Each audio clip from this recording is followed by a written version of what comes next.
From the start, Ted Price seemed destined for something big. I remember asking my dad to buy me an Apple IIe. And I said, Dad, if you buy me this, I'm gonna make a video game and make $1 million. And I was 10 at the time. And convinced two brothers to join his fledgling venture.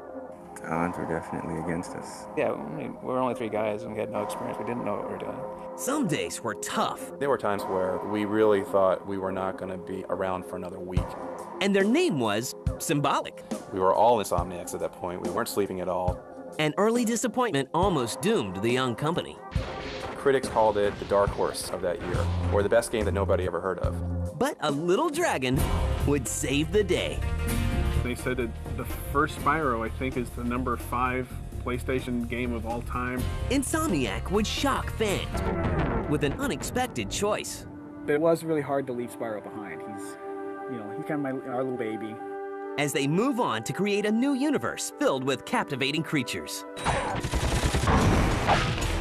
This is the remarkable story of Insomniac Games.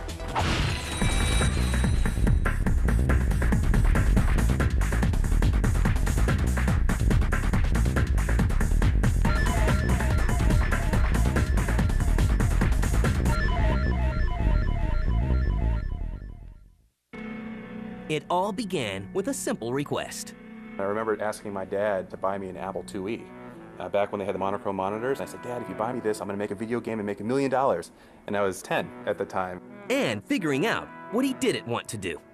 I was controller for my uncle's medical company. I realized that my long-term interests did not lie in the medical field, and I wanted to do something that was a little bit more artistic.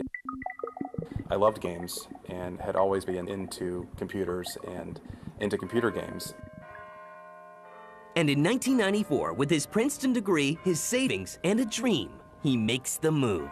And I thought, hey, why not? It's gotta be easy, right? Making video games, and man, I didn't know how off I was on that. And I was very, very fortunate to run into the Hastings brothers. He is only 6 degrees of separation from meeting his partner. My mom was talking to one of her friends At a party in Virginia. who happened to have a son at Princeton. Her friend's son was roommates with Al Hastings. Through them, word got to Ted that I was a programmer looking for a job. And so I called Al up and talked about what I wanted to do with the company. He was really into it, except that Al is one of the quietest guys I've ever met. I guess I was thinking, I hope he likes me. Al probably uttered a few words. Oh, gosh. But by the end of the conversation, he had agreed to come out to California. Boy, I sure don't know much about making games. Of course, neither did he. Which to me was pretty amazing, because he was taking this huge chance on a guy who had never done a game before. The odds were definitely against us, so we got lucky, really. And the lucky streak continues for Alex and his brother. I was a math and literature double major, but I've been programming since I was 12. I talked Brian into quitting his real job and coming to make a go of it. I was working at a pacemaker company, and I had a really good job. My dad definitely didn't want me leaving that. But Brian has an idea and a mind of his own. And when we brought Al's brother on board, Brian, then that kind of completed the circle.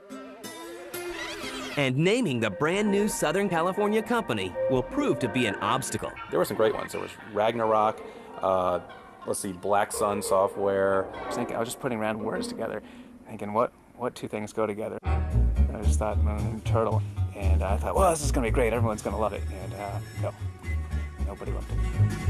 I wanted to name it The Resistance Incorporated. And we ended up with Insomniac just on a whim. It was just something that suddenly made sense. We were all insomniacs at that point. We weren't sleeping at all. This ambitious trio with a name, but no game, uses a legacy as an influence. And Doom was the inspiration for our first game, Disruptor. It was a first-person shooter. And then there were 4. Once I got done here and got working on the project, I realized that Disruptor wasn't just a Doom clone. That graphically, we were doing some beautiful stuff. Any hesitations I had disappeared very, very quickly. From the get-go, we didn't have a lot of ideas about what we were going to do, only that it wasn't going to be a Doom clone and on 3DOs. The talented troupe sets its sights and future on a doomed game platform. We'd actually gone to Sony and talked to them a little bit about the PlayStation, but the dev stations at that point were priced way out of our reach. Well, there was quite a bit of little cult following to it in the developer circle. And 3DO seemed like the first one out there. And so we have to create this big, Doom-like universe. But we didn't have any 3D tools to do that. And so what we did is we made this, we would read everything out of an Excel spreadsheet. well, Ted and I had put together a demo. It took us about a month. Really, we were just showing that, okay, we can put together the nuts and bolts of a game. So every single polygon, about thousands of polygons here, would have to be entered by Ted into this spreadsheet and converted over. It wasn't that much to look at, but it was a start. It was a sort of a functional first-person little engine and environment. And along comes Mark Cerny, a Universal video game executive. Mark was impressed with the fact that we did this in a month, knowing nothing to start with. Mission complete. And the young exec signs the baby company to a development deal. We were really happy to have a 3-game contract where we knew we could stay in business for 2-3 years. And in a twist of fate, it is decided that Insomniac's first game will also be Universal's first title for the PlayStation. We were able to switch over to the PlayStation fairly easily because Al had already developed such a robust engine on the 3DO. First of all, it went from about 10 hertz to a solid 30 hertz. So it got 3 times faster. The PlayStation 1 was much, much more powerful than the 3DO. Disruptor may have been a dark title, but some humor unintentionally works its way into the game. Think fast, shoot fast, and kick it. Here we were working with Universal Studios, and we're the young technology startup, and what better chance to have video games and movies come together. The story was supposed to be serious. Are you ready for your first training mission, Private? Sir, yes, sir. Even though the movie sequences we recorded were funny because they were so cheesy. Your job is simple. Run the gauntlet. They were horrible. Get your butt out alive. Disruptor is released in December 1996 to very high hopes. Unfortunately, there were a few magazine ads. There weren't any TV ads. We had a little PR where we had some editors come by the office, but that was it. So most of the sales were through word of mouth. Maybe it's time you tried it out. It was definitely a critical success, but it just wasn't a financial success. But what really made us happy was that critics called it the dark horse of that year, or the best game that nobody ever heard of. I think it's sort of become a cult classic at this point. It's well remembered. Insomniac will eventually say goodbye to first-person shooters and hello to a charismatic baby dragon.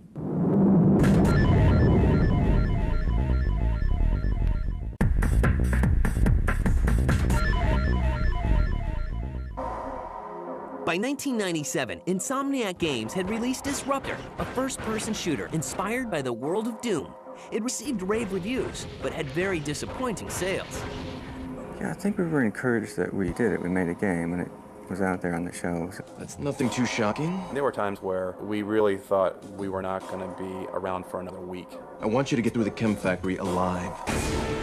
I think we impressed Universal enough that they weren't going to let us go. We were just very fortunate and appreciative to be alive. Mark Cerny, one of the fledgling company's earliest supporters, puts in his 2 cents for their next endeavor. He was looking ahead to the next couple of years of the PlayStation and realized that the demographics were quickly moving downward. And the video game troupe changes their direction.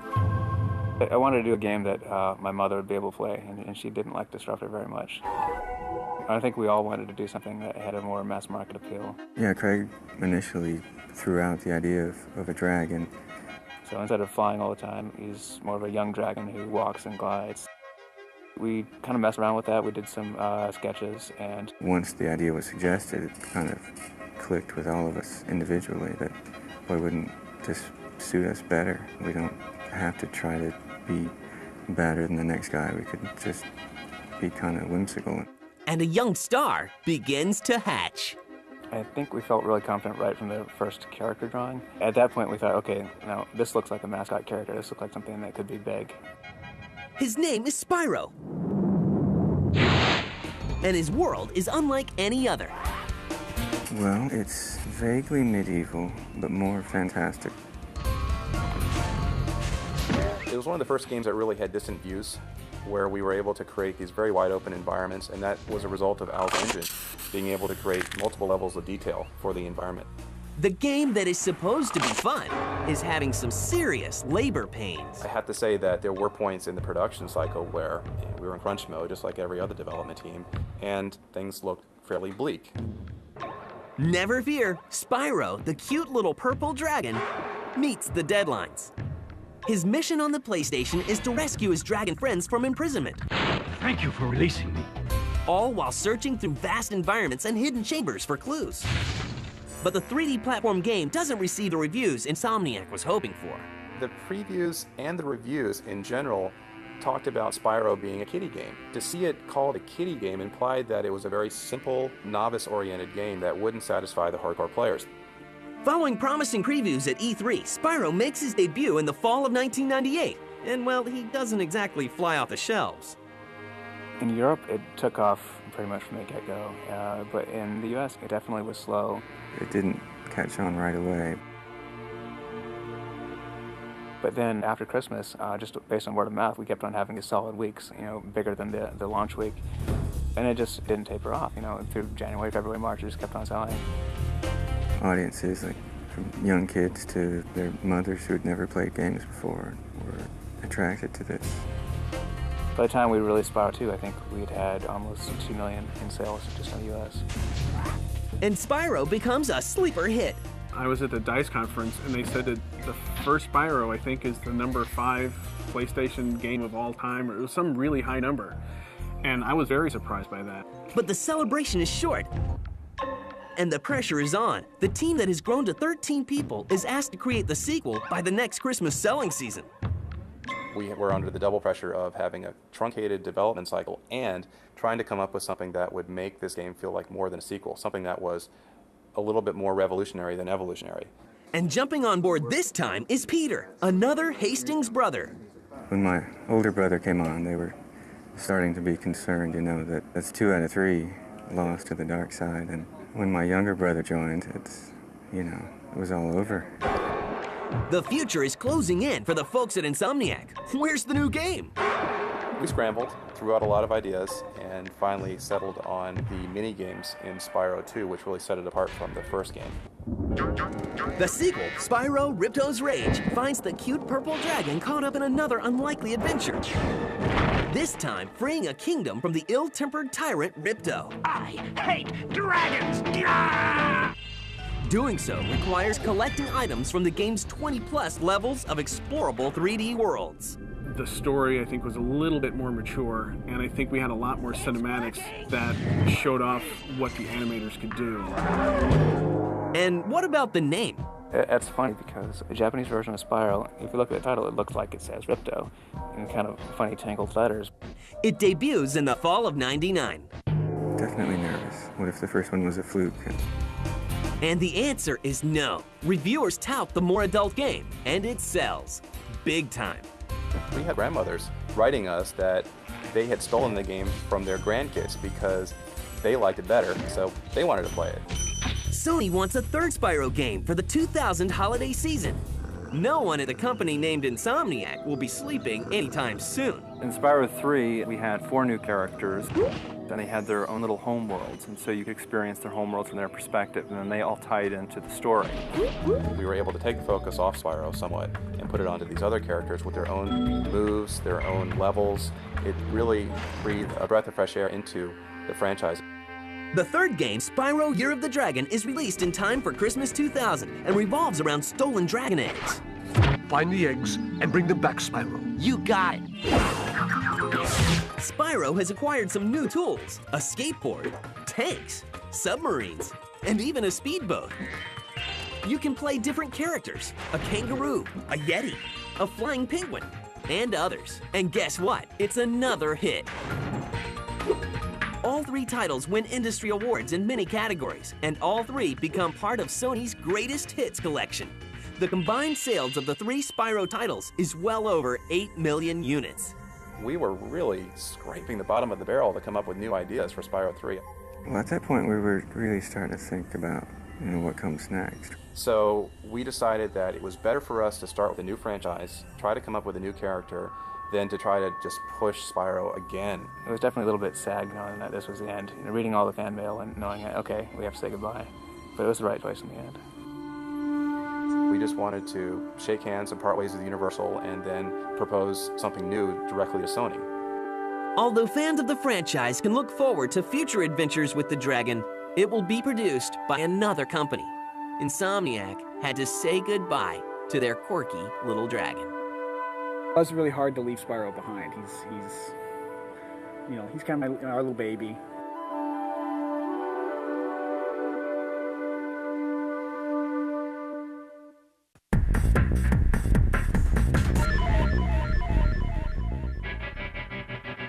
After releasing Spyro Year of the Dragon, Insomniac has grown to over 30 people. The 3 original founders are still surprised by the incredible international success of the Spyro franchise. There's a perpetual feeling that, you're not as good as you can be. And if you don't keep improving, you'll be left behind. Insomniac shocks the gaming world when it announces it's leaving Spyro behind for a new game and character. So I'm thinking, what if we made that code right there a little bit smaller? Personally, a lot more nervous releasing the first one of a brand new set of characters or a brand new whatever we're doing. Maybe if these guys animated less. How about that? Okay, you could do that. Alex leads the push to create the new game franchise on the bigger and better PlayStation 2. He's got better low-level problem-solving skills than anyone else I've ever met, and that's what you need for the PS2. I don't think there are very many other people who could really tackle the PS2 the way he has. It definitely was a quantum step to move from PlayStation 1 to PlayStation 2. It was very, very challenging, but I think that was the exciting part of it. It was kind of mysterious because no one really knew what the PlayStation 2 could do quite yet. It's funny how things work because I think now we could probably create a Spyro level in about 2 days, where before it took about 4 weeks. The Spyro franchise began with the birth of a cute little character, and so will the new game. Well, the initial kernel of the concept came from Brian Hastings. He said, how about we do a space adventure with some gadgets? That idea was a science fiction theme because that's about as far from Spyro as you can get. The new game, called Ratchet & Clank, features a lead character who is, well, a little atypical. Ratchet is a Lombax. Now, you've probably never heard of a Lombax, and neither had we until we started this project. We basically made it up. If you pull him apart and dissect him, he's got kind of a lion's tail. He's got a somewhat humanoid kind of body. He's got big cat ears. He's got kind of a doggish face. Ratchet's kind of like this, underdog character that lives on this backwater planet, and he just dreams about, seeing these fantastic worlds. And his cohort in this adventure? Am I cool now? Yeah, you the man, Clank. A tiny robot who spends much of the game riding on Ratchet's back. Clank, we tried to create the exact opposite of that, where he's very book smart. Do you run on standard XP18 sister boards? Version 7.66. But has no world knowledge at all. I myself am not a robot guy, per se. Nerd. I like him. But he's good at heart. So the two of them have that in common, but their everyday struggles kind of are at odds with each other. One thing that most people don't know is that Clank is a playable character. Clank has his own challenges in the game where he gets to use his special abilities that Ratchet doesn't have. Once you kind of play the game a little bit, you just fall in love with the characters. And how's this different from their first beloved franchise? Ratchet & Clank draws from some similar elements of Spyro, but we've pushed it in a whole different direction. We have a lot of different elements. There's shooter elements, RPG elements. For the people who have really not been into the Spyro games, as you get just a few levels into this game, the complexity of the things that you have available to you really ramps up. And it's a beautiful collection of fantastic worlds. It's a different galaxy where spaceships and robots and high-tech gadgets are the norm. So there's technology everywhere you look.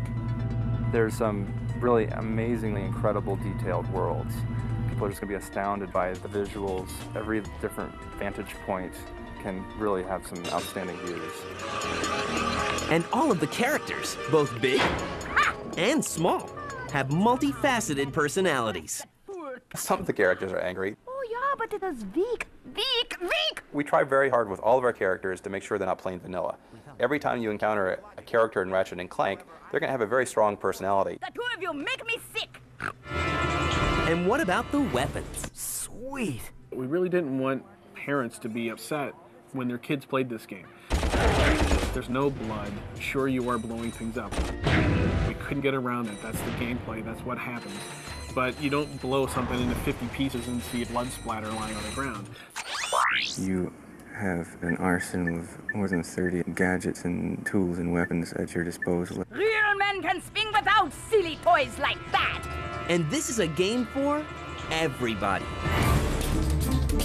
I think it's very accessible. You don't need to know a whole lot about video games. First and foremost, core of the gameplay is action. But there are some puzzles that are fairly cerebral. For people who do play video games, this offers something different for the genre of game. There's just so much stuff to do. Compared to Spyro, there's 10 times as many moves you can do, 10 times as much stuff you can blow up. And what can we expect from Insomniac tomorrow? I think the sky's the limit, really, with Insomniac. That's why I love it here so much, is that everyone's just working so hard to make the best thing they can. I think as long as we're loving what we're doing, hopefully people love playing it. That's our real hope, that we can get a good response from the public. People saying, that was really fun.